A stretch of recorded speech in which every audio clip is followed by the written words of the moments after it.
Welcome to Decent IAS. Today's topic is money laundering, unaccounted money. So, the process of making dirty money clean. And as per Interpol, an act or attempted act to conceal or disguise the identity of illegal obtained processed, so that appeared to have originated from the legitimate source. So, what is Interpol?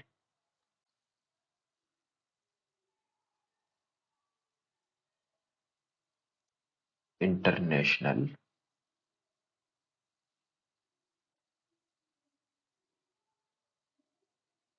Criminal Police Organization. So, in short, एक ऐसा कोई attempt करना, कुछ छिपाना, अपनी identity छिपाना, किस चीज के लिए? पैसे को लेजिटिमेट सोर्स बनाने के लिए, कि लेजिटिमेट सोर्स से ही आया है पैसा, उसको हम बोलते हैं मनी लॉन्ड्रिंग। सो इसके ऑब्जेक्टिव्स होते हैं, मेजर ऑब्जेक्टिव्स टू हैं। First is council of source of money, source of money को छिपाना। And the second is money को कन्वर्ट करना, ताकि हम उसको एंजॉय कर सके। इलीगल मनी को लीगल मनी में कन्वर्ट करना, ताकि हम उसको एंजॉय कर सके। इसमें एक सिस्टम चलता है जिसको बोलते हैं हम हवाला ट्रांजैक्शंस। ये एक पैरेलल रेमिटांस सिस्टम है। रेमिटांस होता है, मैं लिख देता हूँ, money that is sent to somebody in order to pay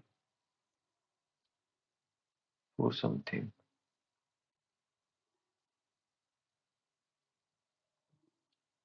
इसमें कुछ प्रोसेसेस होती हैं, जैसे 3 स्टेज में डिवाइड किया है इसको। First placement, second layering and third integration. So placement में क्या होता है?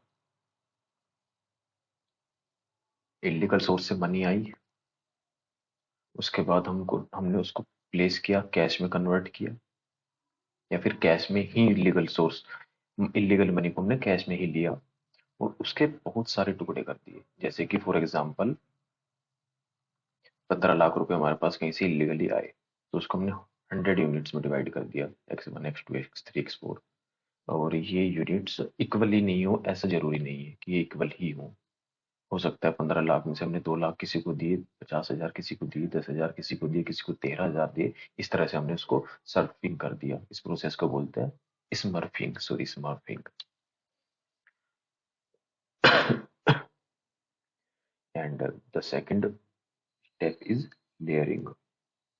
लेयरिंग कैसे करते हैं? हमने उस इलीगल सोर्स ऑफ मनी को, कार खरीदी उससे, उस कार को बेच दिया। और ये ओवरलैप होता है, काफी लेयर होती है इसमें। ये तो बहुत सिंपल दिख रहा है, कार खरीदी और फिर इसको बेच दिया। उसमें काफी लेयर्स होती हैं जिसमें ट्रांजेक्शन्स ओवरलैप होते हैं और वो सही से समझ ही नहीं आता। हमने कोई वॉच खरीदी, उसको फिर कंबोडिया पहुंचा दिया, फिर दूसरी सिटी में पहुंचा दिया, फिर दूसरे कंट्री में पहुंचाया, और दोबारा से उसके नीलामी कर कर पैसे देकर या फिर उसको लीगल बनाने की कोशिश की। उसको हम लेयरिंग बोलते हैं। उसके बाद आता है इंटीग्रेशन, एकीकरण। उस पैसे से हमने एक शेल कंपनी खड़ी की। शेल कंपनी होती है फेक कंपनीज, जिसमें हम, हमारा काम तो इलीगल चल रहा होता है, लेकिन हम फेक एक्सपोर्ट इंपोर्ट दिखा देते हैं। फेक एक्सपोर्ट इंपोर्ट इनवॉइसेस तैयार करते हैं, ताकि वो हमारी ब्लैक मनी वाइट दिख सके। सो आगे चलते हैं इससे। क्या क्या फैक्टर्स हैं जो मनी लॉन्ड्रिंग को कंट्रीब्यूट करते हैं इंडिया में? सबसे पहले है PMLA 2002। तो ये है prevention of money laundering act. क्या है? Prevention of money laundering act. Prevalence of hawala transactions. Hawala transactions का प्रचलन। जिसमें क्या होता है कि एक लोग ने देखा कि ये हवाला सिस्टम चलाता है, इसको काफी बेनिफिट हो रहा है, और उससे प्रभावित होकर कोई और भी उस काम को स्टार्ट कर देता है, उसका प्रचलन हो जाता है। तो ये भी एक फैक्टर है जो कंट्रीब्यूट करता है। और एक्सेसिव करप्शन है पब्लिक सर्विसेज में, ब्राइबरी एंड ऑल थिंग्स। और उसके बाद आता है ineffective criminal justice system. Criminal justice system या तो डिले है या फिर इनइफेक्टिव है, जो जस्टिस को टाइम से डिलीवर नहीं कर पा रहा है। ट्रेंड वर्कफोर्स की कमी है, और इंडिया कुछ कंट्रीज के साथ टीआईईएस को साइन करने में फेल रहा है, मतलब उसने साइन ही नहीं कर पाया। यह है टैक्स इंफॉर्मेशन एक्सचेंज एग्रीमेंट, कि हमारा अदर सोर्स, मतलब अदर कंट्री से जो पैसा आ रहा है, उसके हमारे पास टैक्स जमा हुआ है नहीं हुआ है, उसको कोई हमारे पास कोई डॉक्यूमेंट्स वेल मैनेज नहीं है। उसके बाद आते हैं हमारे इम्पैक्ट ऑफ मनी लॉन्ड्रिंग। क्या क्या इम्पैक्ट हमारा उससे पड़ रहा है। सो इससे तीन इफेक्ट, मेजर इफेक्ट हैं। एक तो इकोनॉमिक, सोसाइटल और पॉलिटिकल। इकोनॉमिक इकोनॉमिक में क्या होगा, इन्फ्लेशन, महंगाई आ जाएगी, सोवरेनिटी ऑफ कंट्री हो जाएगी। सोवरेनिटी मतलब सुप्रीम पावर हो जाना किसी कंट्री का, जिससे कि आरबीआई इफेक्ट में आ जाएगी। और फॉरेन इन्वेस्टमेंट को डिस्करेज करता है। फॉरेन में कोई भी है, अगर उसको पता लगेगा कि इस कंट्री में मनी लॉन्ड्रिंग बहुत ज्यादा होती है, तो वहां से वो इन्वेस्टमेंट करना कम कर देंगे। और एडवांटेज, अनफेयर एडवांटेज होता है बिजनेसेस को। इलीगल चीजों को बढ़ावा मिलेगा, और जो लीगल चीजें हैं वो पीछे होती जाएगी। सोसाइटी में उसका हमारा मोरल इफेक्ट होता है। हमारे मोरल और वैल्यूज मैटर करती हैं बहुत, वो बहुत ज्यादा इफेक्ट होती है। और मॉरल फैब्रिक का हमारे यहाँ पर, मैं बता देता हूँ मॉरल फैब्रिक का, set of fundamental moral principles. उसके बाद आता है पॉलिटिकल। पॉलिटिकली क्या इफेक्ट हो रहा है, स्पॉन्सरिंग टेररिज्म। स्पॉन्सर करना मतलब उन पर, उनको पैसे देना, उनकी फाइनेंसिंग करना, उनके आर्म्स के लिए। एंटी सोशल एलिमेंट्स होते हैं जो हार्मफुल होते हैं और लोगों के लिए। सो इसको काउंटर करने के कुछ स्टेप्स हैं, जैसे कि income tax act 1961, NDPS act. NDPS है नारकोटिक्स, लिख देता हूँ, नारकोटिक ड्रग्स,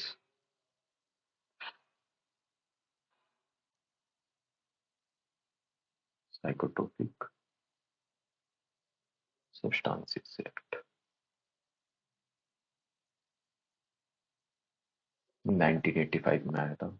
एक बेनामी ट्रांजैक्शन प्रोहिबिशन एक्ट है, पूरा लिख देता हूँ, बेनामी प्रोहिबिशन ट्रांजैक्शन प्रोहिबिशन एक्ट। जो ट्रांजैक्शन बेनामी होते हैं उनको रोकने के लिए एक्ट आया था, और ये आया था 1988 में। FEMA act 2000, foreign exchange management act.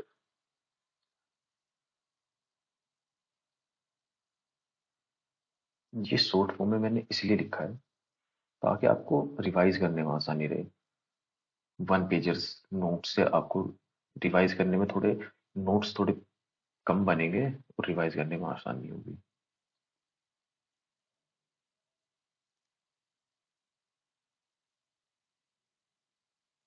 Foreign exchange management act.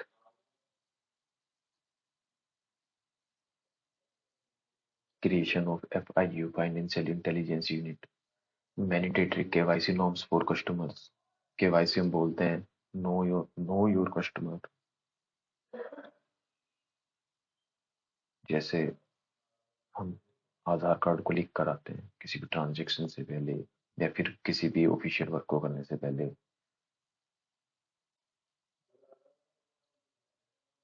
ताकि चीजें लीगल रहे। UN convention on transition transnational organisation. इसको मैं बता देता हूँ, ट्रांसनेशनल ऑर्गेनाइजेशन का मतलब क्या है। ये है क्या, एक टर्म है, it is a term used in scholarly literature. It refers to international known governmental organization, governmental organization that transcend the idea of a nation state।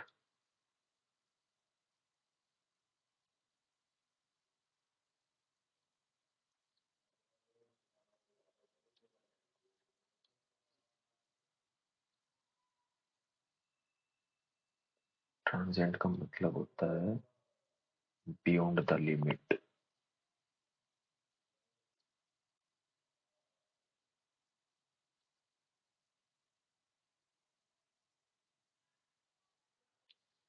अपने एक लिमिट से बाहर जाकर कोई भी डिसीजंस लेना, कोई भी आइडिया सोचना, उसको इम्प्लीमेंट करने की कोशिश करना।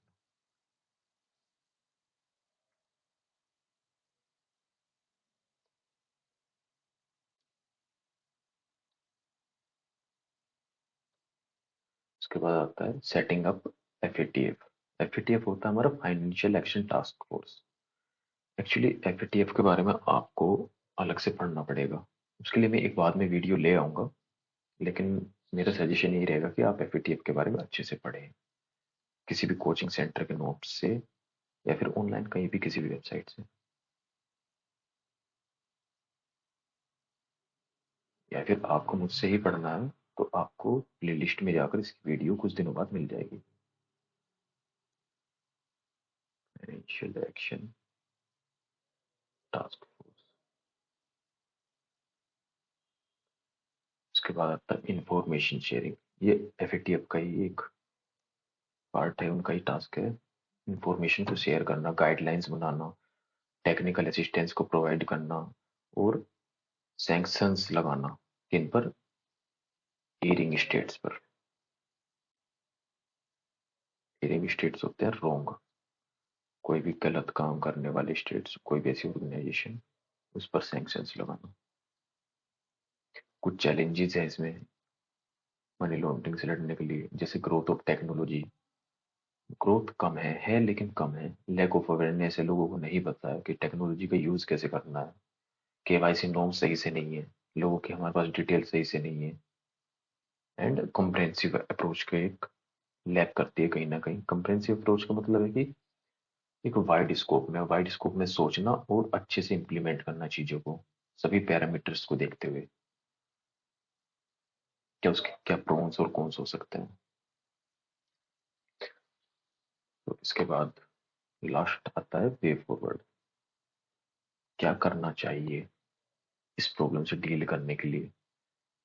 सो एक तो है कि अवेयरनेस क्रिएशन, हम अवेयरनेस लाएं लोगों में।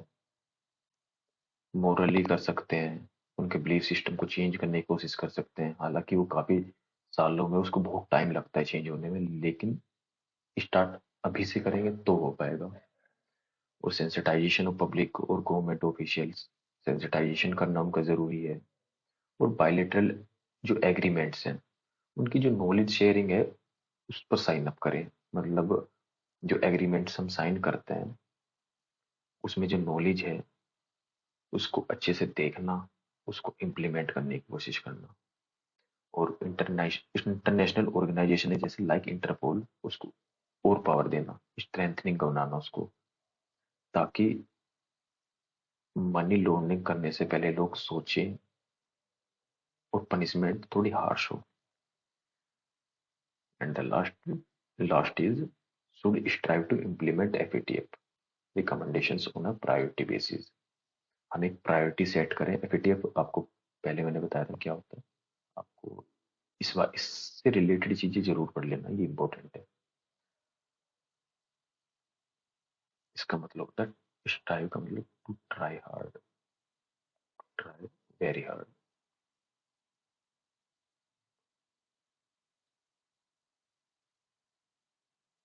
So the topic is finished. Thank you for your patience to listen to me carefully. Thank you.